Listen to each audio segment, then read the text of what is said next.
Hello,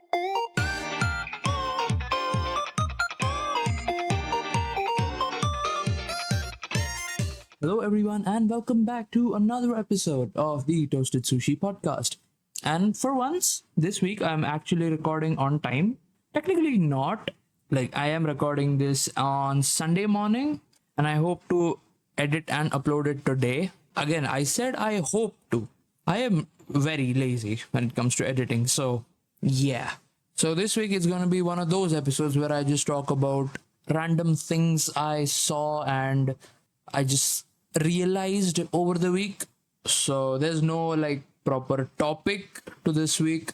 It's just a chill one. Nothing too heavy, I guess you could say. So let's just begin. Let's just get on with the episode. So in the last episode, I talked about the Esports World Cup, and I said that every week I will be giving a little, recap over what happened over the week. So this week, that is the second week of Esports World Cup. So we had Mobile Legends Bang Bang, which continued from the first week. Same goes for Riyadh Masters, that is Dota 2, continuing from last week. And we had Free Fire, the one that started this week and will end probably in a few hours. So we have the finals for both Mobile Legends and Free Fire today. The finals for Dota 2, that is Riyadh Masters, will probably be tomorrow or the week after tomorrow. So for Mobile Legends, the grand finals is between Falcons AP.Bren. It's probably some collaboration kind of team, because I know Falcons, they won Warzone. And it's against Selangor Red Giants. Again, no clue about either of these teams because I don't play Mobile Legends, so don't really know much. And for Free Fire, it's not 1v1 because it's it's a battle royale. So if there's 10 teams right now, 10 or there's 18 teams in Free Fire, and currently the ones leading are Loud at a 221 score, total score of 221. And the second one is Buriram United Esports at 213, and the third is RRQ Kazu at 158. It's looking like a victory for Loud here if they do well. It's either ones between Loud or the Buriram United Esports, either ones. So yeah, I probably won't watch this, but I'll just cover it in the next episode. That is next week. Who wins and who doesn't. All that. So that's basically all about esports that I wanted to talk about. Okay, because it's not, this week isn't really for the games that I watch, so I didn't really watch. So now that we are done with that little esports segment, let's get on to the main part of the podcast, that is about Japan and anime. So in Japan, I found this out today. It's a really weird thing that snails are becoming rare in Japan and facing risk of extinction. When I woke up, this is not what I expected, but yeah, Japan is running out of snails. Okay, it's not because they just ate them all. It's just there's something about weather. It's happening because of urbanization and the climate becoming drier and drier. That's why, and snails thrive in more damp climates. So it's just not going towards their favor. It's just not working in their favor. So I think there are around 800 species of snails in Japan, and I think around 100 to 200 of those 800 are in already threatened with extinction. Oh my god, that's actually a lot. Many of the snails are affected by changes in vegetation and soil due to acid rain and feeding damage by deers. So yeah, snails are having a bad time, so I hope it becomes better for them. Japan is taking measures to stop the extinction of snails, because when a species of animal or any kind of being just goes extinct, it fucks up the whole ecosystem. So we're better off not having that. Then whilst we're still on news, Donald Trump got shot. Yeah, he whoever was shooting, he fucking missed, but still, I mean, I don't know how to react to that. Is it good? Is it bad? I mean, it's I don't really have a say about politics too much. So I just yeah, he got shot, but the man, he just turned it into a publicity thing. He turned that positive for himself again. So That was something like I saw a video where like he got shot and it grazed his ear and he was like bleeding and shit. And his security was trying to take him away, and he just like put his hand up and he's like, "Yeah, I'm alright. I'm surviving. I'm gonna win." Like it's interesting. Like it's again another really random thing that happened. Like nobody expected anything, but it happened. So that's that. Then again, like this episode probably will also be comparatively smaller because again, I don't got a lot of shit to talk. I'm like in 9 minutes in and I've talked already about like 3 things. I mean, of course, I have more stuff. So I think last week, I wanted to talk about this on the last episode as well, but I didn't. And that is the Demon Slayer finale. I just gotta say, man, UFO Table is the GOAT. Like, they are the best animation studio by far. Like, the best looking animation. Like, their work looks so good. We've seen it in Fate. Okay? We've seen their work for Fate. What the work they've done for Fate.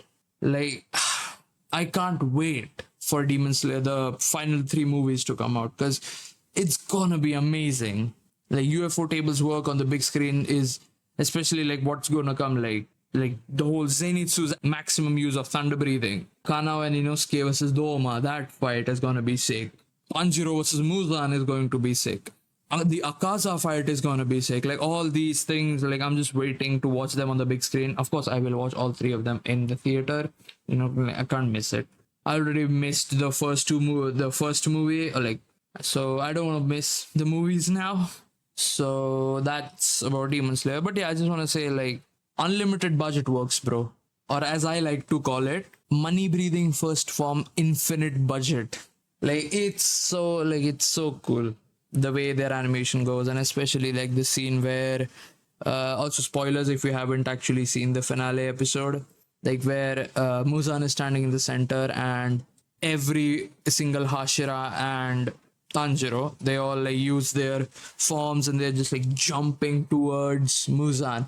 It's such a cool scene. And then just the shamisen or koto, what I don't remember really what the name of that instrument is, but like the ting, the sound comes in and everyone's just falling into the infinity castle. It's such a cool scene. And like even in that, where everyone else, the differentiation, by the way, again, this what I'm about to say is one of the major spoilers. So if you don't want to hear this, skip a few like 10-20 seconds ahead. The way, if you notice, the way they have colored it, every person that dies in the next 3 movies is with a red background, and everyone that stays alive has a gold background. That I feel like, even though it's so subtle, it's so cool, it's so well done. Like they're telling you, it's like absolute foreshadowing. Like, bro, you gotta spot the difference. Then the reactions of all 3 of them, like Tanjiro going, he's just pissed. Like he's in front of Muzan, he's just like, I'ma fucking beat your ass. That's just Tanjiro. Then Inosuke, he's just fucking laughing his ass off. He's like, classic Inosuke. And then there's Zenitsu, the boss. He's the boss man. Like he's falling, his eyes are closed, he's just straight head down falling and just ready. He's ready to beat Kaigaku's ass. I think that's his name. I don't remember. I might be wrong. But yeah, he is ready. He is the Thunder Lord. He's the Thunder God. Like, it was such a good episode, and I can't wait for the 3 movies to come out. So yeah, if you haven't, just go watch Demon Slayer. I have read the entire manga, so like watching it get animated by UFO Table feels surreal. It feels amazing. So moving on. So next up, something that I wanted to talk, and that I think some of my close friends know, and it is my love for voice acting. Yeah, I really love voice acting, especially like when I am talking when it's in Japanese. I mean, also there are some of the voices that I love in English as well, like especially the voice acting in Elden Ring, Malekith's voice, and if you have played the DLC, Egon's voice. I love the whole sentence that he said, the whole dialogue that he has, like curse you, Bale. I don't really remember the lines right now, but that, and then Malekith's voice, oh death, become my blade once more. I love that whole thing. It's so cool. Then when you come to Japanese, there's of course voice actors like Kenjiro Tsuda, the guy who voices like Nanami. The man who voices all the big guys.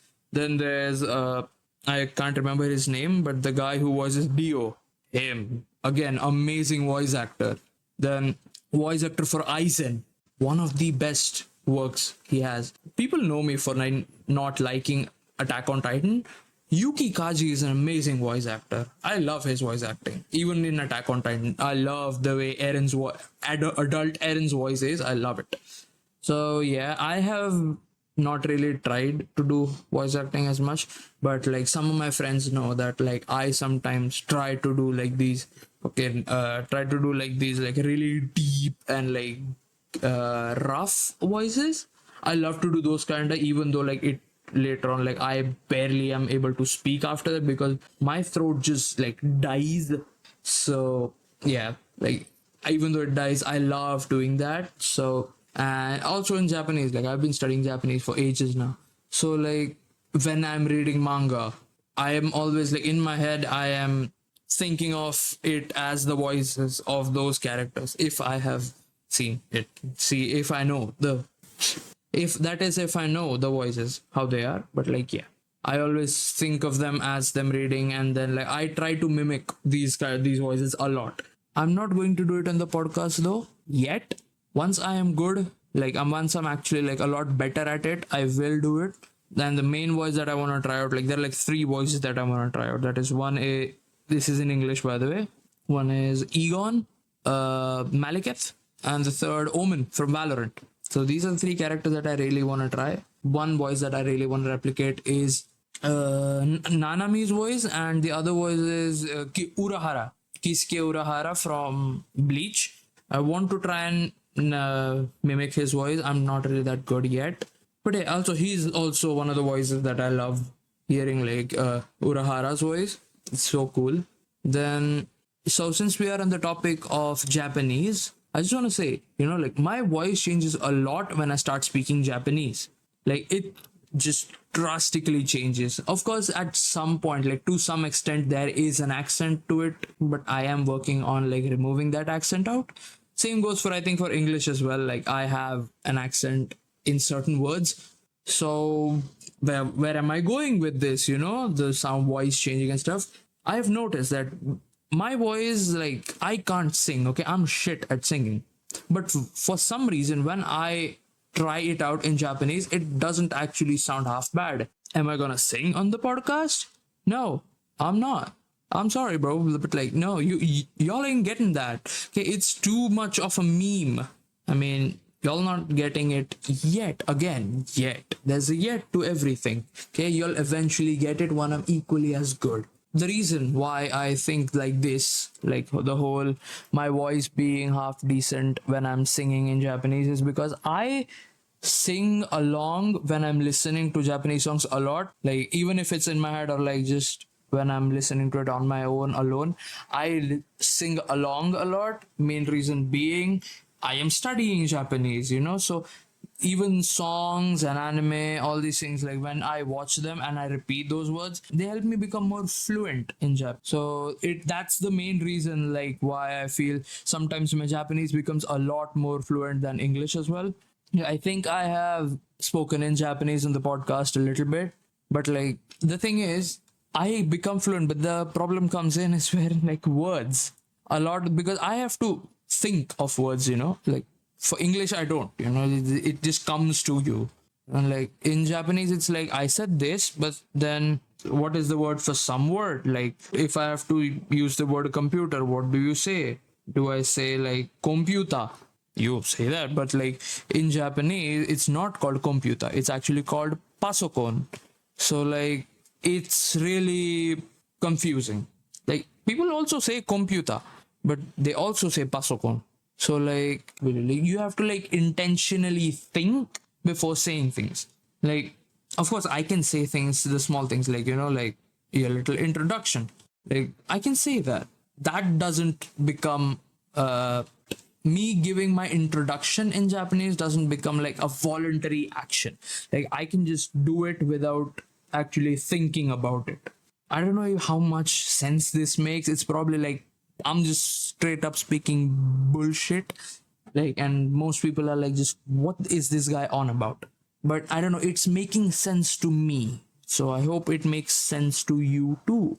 Like, if I had to say, like, for example, let me tell you, like, the whole involuntary thing. If I had to say something like, oh, my name is Tarang and I'm 21 years old, I'd say, like, Watashi no namae wa Tarang desu, ore wa 21 sai desu.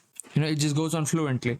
But whereas if I had to say something complicated, like, I want to recreate the voice of Egon from Elden Ring, I'd have to say something like Erudenu Ringu no Egon no koe o saigen shitai desu. So, like, words like saigen, it's not a word that I use a lot. So, like, you don't get used to saying that word.